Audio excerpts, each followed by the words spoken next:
Bonjour à toutes, j'espère que vous allez bien. Alors, aujourd'hui nous allons aborder le thème de la maîtrise de soi. T'est-il déjà arrivé d'avoir provoqué un malentendu, une dispute qui a abouti à la fin de l'amitié ou à la fin d'une relation amoureuse, d'une belle collaboration professionnelle, quand tu n'avais pas su te contenir et adapter ton comportement à la situation désagréable que tu vivais? Toi comme moi, alors nous sommes passés, je pense, par cette expérience un jour dans notre vie. Cela peut aboutir à une mauvaise image de soi, vis-à-vis de toi et des autres, et à la perte de confiance en tes capacités. Et tout ça à cause d'un manque de maîtrise de soi. Dans ton processus de changement, quand tu veux atteindre l'objectif de réussir ton projet de vie, réellement désiré, la maîtrise de soi, elle est importante pour agir en étant aligné avec toi-même. Mais qu'est-ce que la maîtrise de soi? La maîtrise de soi passe déjà par une bonne connaissance de toi, une bonne connaissance de tes valeurs, de ce qui t'affecte et ce qui te fragilise, et aussi de toutes tes limites, Être maître de soi, c'est te contrôler, te dominer, et donc avoir du pouvoir sur toi. Mais avant tout cela, c'est être consciente de ton ressenti intérieur, de tes émotions, et pouvoir les observer avec calme et les analyser avant d'agir. Être maître de soi, c'est aussi être capable d'anticiper tes faits, tes gestes et leurs conséquences avant de passer à l'action, en arrivant à déceler en toi les signes d'alerte, comme une montée de tes émotions négatives, stress, colère, panique, etc. Un malaise face aussi à un événement ou une personne, parce qu'il existe des personnes qui vous rendent mal à l'aise tout de suite, ou une situation où vous n'arrivez pas à contrôler. Donc c'est ça, là, le problème qui fait que vous manquez de maîtrise de soi. Mais tout n'est pas définitif. Par exemple, je donne un exemple, avoir un geste irréfléchi, une parole maladroite, dictée par la colère, la peur, le stress, l'angoisse, est une réaction impulsive, guidée par le désir de contrôle de la situation ou de l'autre, de pouvoir et l'impuissance face à l'inconnu. Le résultat n'est alors que négatif pour toi vis-à-vis de l'autre, car ta réaction peut entraîner plus de mal que de bien, autant pour toi, autant pour l'autre. Et aussi ta réaction peut bloquer alors un dialogue, une décision qui aurait pu être pourtant bénéfique pour ton avancée, pour ton évolution.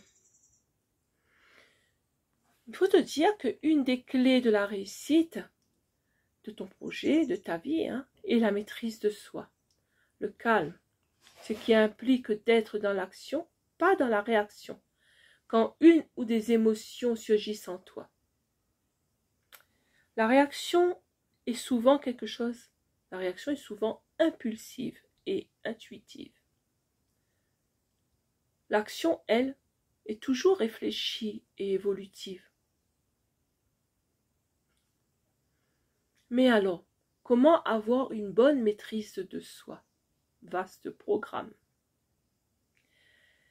D'abord se poser et analyser ta pensée et l'émotion en toi avant de t'exprimer.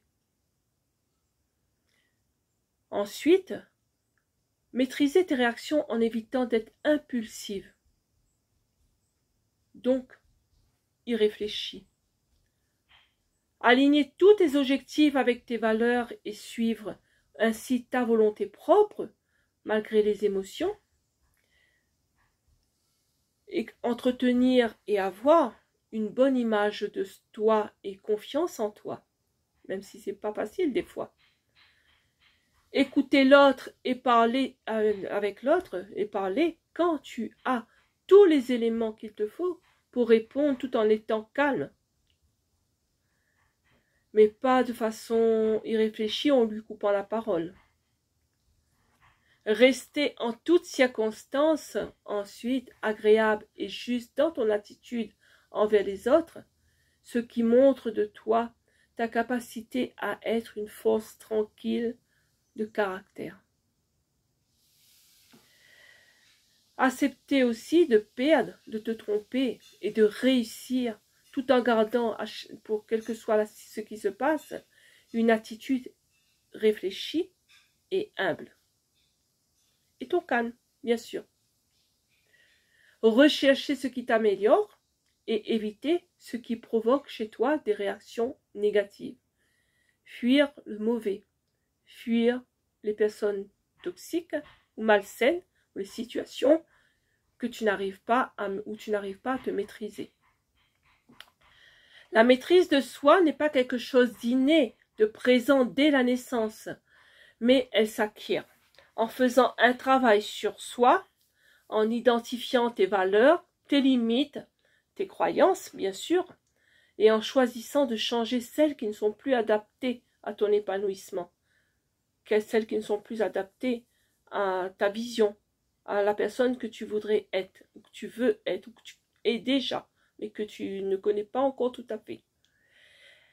La maîtrise de soi demande de la persévérance, de la vigilance, une introspection, bien sûr, des exercices de respiration et de relaxation, de la réflexion avant d'agir, de la planification aussi de tes actions et de tes actes. C'est pour cela qu'il est nécessaire de ne pas être désorganisé dans ce que tu fais. En résumé, je dirais que la maîtrise de soi est un art à cultiver, une sagesse à acquérir, une force à utiliser pour atteindre ton objectif et ta réussite, bien sûr. Voilà mes amis, j'espère que cette vidéo vous a apporté quelques éléments de réflexion sur la maîtrise de soi. J'espère aussi que vous y trouverez les réponses que vous y attendez. N'hésitez pas à liker, n'hésite pas à partager, n'hésite pas aussi à commenter sous cette vidéo. Et je me ferai plaisir de répondre à toutes tes questions. Pour celles qui ne me connaissent pas encore, je suis Corinne Kapunda, d'ABC Corinne Conseil et Coaching. Et je suis conseillère en communication coach en mieux-être auprès de femmes qui sont en survivance dans leur vie actuelle et qui aspirent à changer leur vie et à atteindre un objectif idéal, un objectif rêvé tel qu'elles le conçoivent. Par mon accompagnement et mon expérience, bien sûr, je leur apporte tous les outils nécessaires pour réussir leur projet. Je les accompagne sur leur chemin de résilience. Voilà. N'hésitez pas à me contacter. À très bientôt pour une prochaine vidéo.